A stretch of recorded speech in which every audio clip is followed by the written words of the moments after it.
Tala fo tala yo Vaifanua mai Samoa lau Samoa Entertainment TV ila nei fo ia sotofi. Ua toe maua fo isi fuala au whaasaina ya o fiai aisa, marijuana o punufana, ma mea whainga ngai so tanga i fuala au whaasa. Isa ilinga leo se vaenga o lana polkalame whaawau le say no to drugs. O whaamawina i fo isi soli tula fono.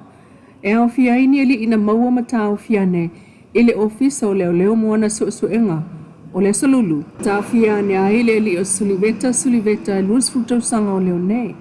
O le aso sfutasi o mātai o Filipo ai au e lima sulfatau sanga o whale alupo. Ai o le aso lima o me e to lua ila ua. O Esekia e toru lima o le au waa sa Leilua ma whale alili. Ma seko to miniko o lungia e fast futolo vaiusu. O le aso mua ma sinal ne o me e to wha ila to na amane leo.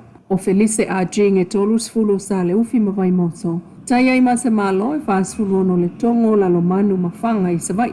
Manila Junior lua lusu fao fale vau. Ma Junior fale faa Samoa e lua sultasi o nu fau. Lua limo apelila to lua ila tau lenu wha mawinai o so fala folasa tolu sfulua to a muama vaitele. Ma tau mawhai jang ban e tolu lua tufulele ma vaitele uta. Aile so lusu fito apelila o malu poliko po o tino malu poliko e ono fitu tau sanga o vai moso ma vai yusu. O mata uku umai so tangai fuala au whaasaina u whaatino e tu sai male tu la fono e au fiai le tu la yo ila tau o molia i lumol whaamsinonga. Mai le o toi tu mama ina lava le mtanga luenga le saunga le mua le tunu i a inga ma whanau mai a fianga u fuala au whaasaa. Wata pena whala putonga o tangata whaasaralawi Samoa le Chos, the Journalists Association of Samoa e whaamanatu le atoanga o lona lima se fulu tausanga. O tausanga ta itasi whaamanatu ai le sa olotonga o lau whaasalam tu stala le laulangi le asa tolu o mei. Peta iwa atofa ai le pulengo le Chos i Samoa. Le vai aso atoa lava lumana ai aso sulvalu le aso lusfulu o mei mo lana whaamanatunga ile nei tausanga. Ina ua atoa nei le afa seneturi talu ona mumu pea le sulu o whaasalaunga ilu tātua tunuu ele o pe. Ewi, ina o mai ile nei fo i talu tolu fau of so tainga televave, whatu sel fast food tau sanga talu ai sa malu leanga i whanua o malenga nuu, ai mai se o langa ngana o le fatu lea o anga nuu, atu nuu uma o le lalolangi. Mo sa mo la vaia o mai tawina e ui le whata ua o le tātua ngana, e pei fo o nā mana i ai, e New Zealand le ngangana a Samoa e le whaafoina o whaasalaunga. Ai taluai fiso o ta inga tele vavem whaasalaunga o nei vai tau. Wo mai whaatasiai ma le sawaina o le tātou ngangana. I ofisa whaasalalau le malo le 2AP ma le Samali o lo o lātou whaataua le ngangana. O le ofisa whaasalalau le litio polinisia e lima na litio e au fiai ma le litio whaapitoa lava mo le ngangana Samoa le talofa. E o mai nei wasili ele se fulu ofisa whaasalalau tātou tunu e au fiai le tio ma televise. E ese mai ofisa whaasalalau i lunga so ta inga televave o whaau ngā iai le YouTube ma le Facebook peitai. O le whaamanatu mai iai ale Alpha Centauri talu o na whaatu le whaalapo putonga o tu stalam tangata whaasalalau i Samoa le Jaws. Wafua i ana maftanga whaalea o ongal mai as fau ina ia sanga una ia ai le tomai ma silafia. Ai o se toi whaamanatu fo i o le whaatomwanga o le ngā luenga mo le anga iluma o whaasalaunga i Samoa. Inisio Tala.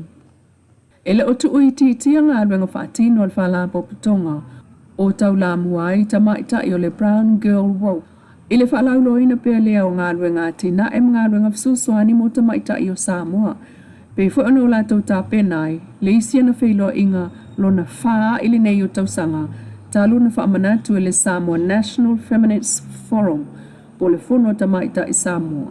Malangolango ina le Pacific Women Lead at the Pacific Community, male malo Australia, e ala le Re-Rise Coalition, ile whapaanga male IWDVA.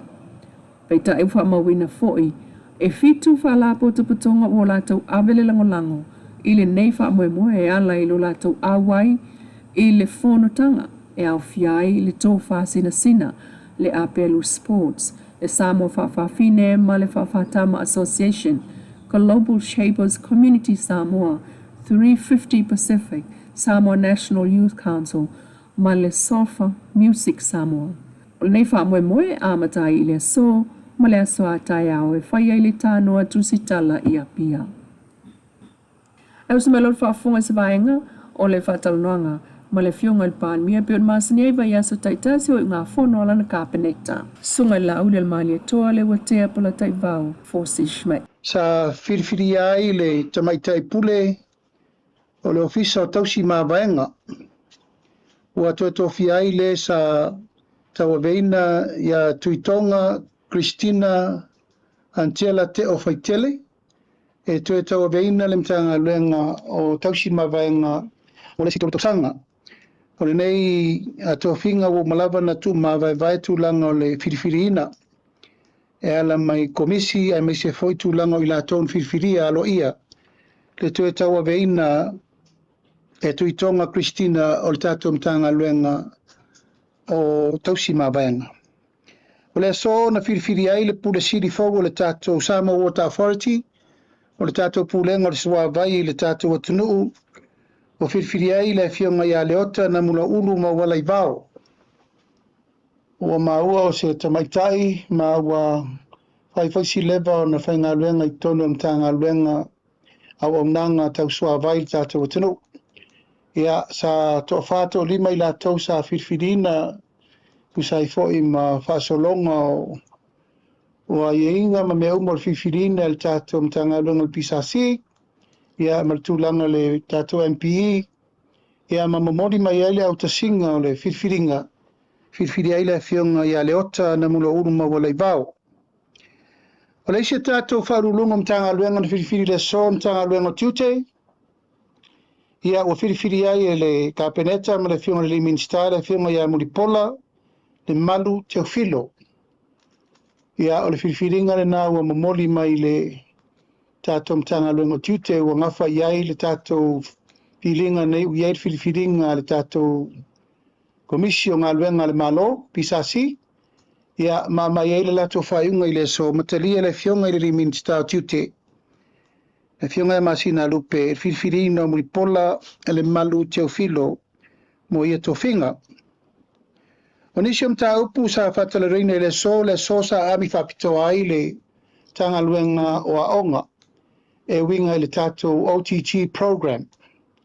O le porkalame mtu ina tuai tupe I tutonu a aonga taitasi ia mole wha moe atina e ia aonga. Mai o le swinga fo wa ia nei. O le ua whapawhala umai ma ave ese ia le fele o le tuina atu o le whanga ingoina o le atina ino a onga I komiti a onga sa I momua. A wawe le malusianga I tutonu o le fono whabai. E tau ave ai e whaipule ma taitei fono ia ma le komiti o le fono whabai ma le pule a onga le lufi ina o le tātou one government grant. Man fasi sila mai le so ua maea masalo pe iwa sfuru, balu sfuru le iwa pul pasene. O tupe uma le tātou one government grant o leo whamatu uma I le baiaso le nei. Mai whamalulua tu foi tu langa sa tau mawhai ai le tolo fia o le tātou mta upu nei. Ona o le tūlanga o le fesuia inga mai komiti ia tainane tu stupe tuai, tu stupe fau. Ia masaini ai lātou o leo whiriwhiri e tau a veina le whaangai o ina. O le ala ngā tupe le tātou malo. Tele foi whetuna ingan to e whaia ono pasene sa whaunga. E allocate ai lea pasene I lea matawhaioi, ma lea matawhaioi.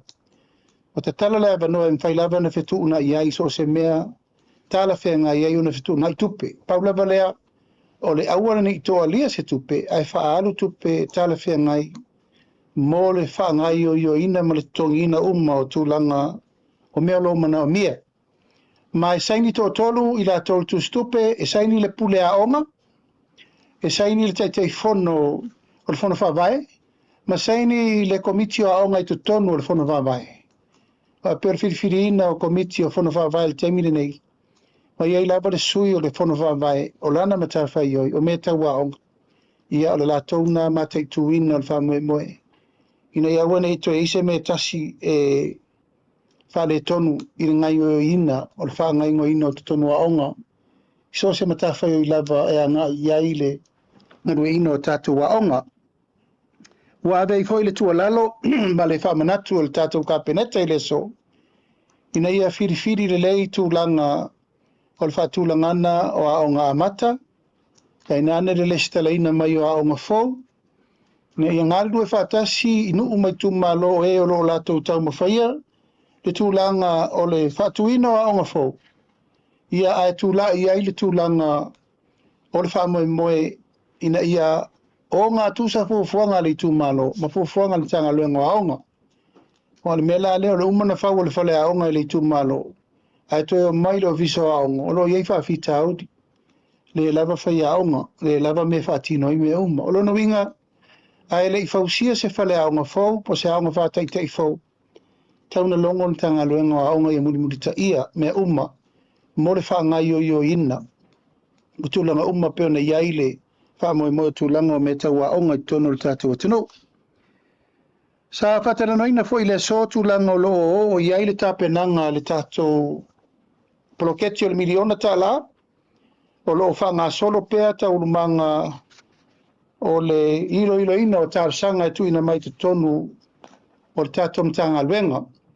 Pea an sirfia ua tele i tu malo u whamatu le latu taitasi te si Leilua miliona Tala o le wha solo le whamatu ina o tūlanga o le tātou taise lau limas fuk Tala.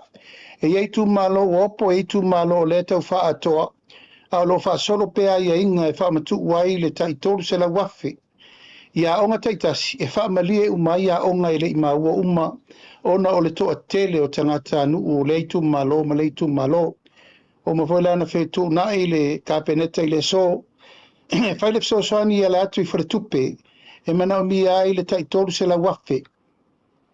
Whaamatu ina atu i awala wha le tupe lava e mawhai ai o nanga whatauri maina i tu malo uma e manau mia le tupe mo le taimile nei. Au whanga solo pea le suesueina ma le whatulangana o di poti mo mea uma. Tu e whamatu wa isi tupe mo le lumanai. Ina ia wha atoa pea le tasi tesi ma le valu o le ua umana pasia le tatou malo. A li poti wo mai e iei tu malo tuai. Tu malo nei e ua leto e tu lai mai te teifona sa e mua mua. A lewa tau ave te teifona fau. Mai fitu i tu malo o loo whataria pea a lato li poti. Le fionga le pale mia sunga le au le mali toa.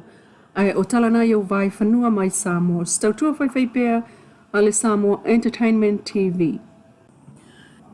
Tala fo tala iau Vaifanua mai Samoa lau Samoa Entertainment TV. Ile nei fo ia satofi.